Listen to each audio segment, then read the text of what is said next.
worldwide.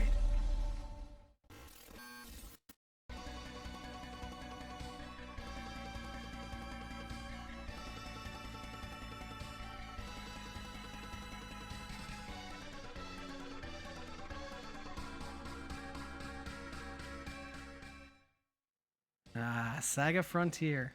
Released in 1997 by a little company called Square in their softer years, this is a game that didn't get as much play as it should have because it was released in that late 90s Square golden age. We're talking banger after banger. Final Fantasy VII, Parasite Eve, Prosciutto Blade, and unfortunately, the SaGa franchise just wasn't really taken off in the West. At least, not like it was in Nippon. But make no mistake about it, SaGa Frontier is one of the best JRPGs ever made, and it's certainly the standout hit in the SaGa franchise. No other game could really capture that magic, that je ne sais quoi, like Frontier did. Especially not SaGa Frontier 2. What a sad day that purchase was. SaGa Frontier is what I consider lightning in a bottle. There's so much about it that just works so well that doesn't work so well in other games. Be it all the different protagonists, the completely open world, the amazing Spark combat system, everything. It's all just great. I think what really stands out more than anything else is the absolutely absurd amount of open-endedness and customization for your party. There are so many characters, and you can basically outfit them with whatever you want. You can make a team of martial artists. You can have gunners. You can have magicians, mechs, mystics who steal abilities from enemies, monsters who transform into enemies. It's all kinds of craziness, and 2 playthroughs will never be alike, I can promise you that. When you couple that with the super awesome Spark system in combat, it provides you with one hell of an experience. Basically, how Sparks work are you have a chance to learn new moves whenever you're using other moves.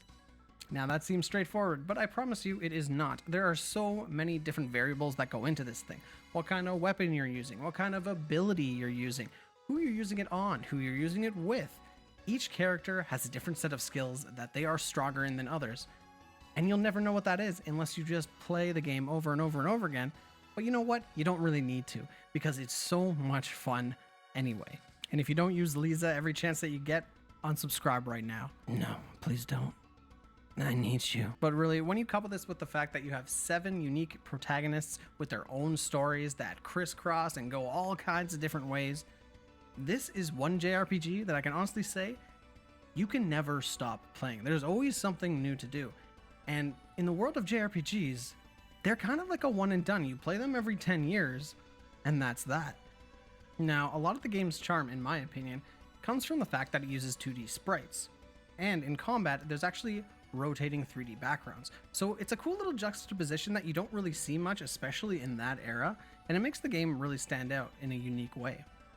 It's fun, it's colorful, some of it's like really crazy in Japanese, but it's all pretty awesome. So if you haven't experienced this cool little unique game before, head over to your PlayStation Store, your Xbox Store, hell, even Steam, because this thing has got an HD re-release that is, just magnifique. One of the best HD remasters I've ever seen. Not only is it crisp and clean in its HD glory, but there's all kinds of quality of life improvements as well as new additions, not the least of which is the final inclusion of Fuse. This is a character that was cut out of the original game because of time constraints. Well, the remaster team brought him back, and honestly his campaign's not too good, but whatever, he's there and that's an important thing. So I suggest you guys give it a play. 10 out of 10. Game of the better than what we get these days. And if you can't trust a stranger on the internet of questionable morals, well, I just don't know who you can trust. Now, quite frankly, this video became, more of a gush fest than I expected it to. But you know what? This game's worth the gushiness. So, as always, guys, I'm TG. If you like what you saw, you know what to do.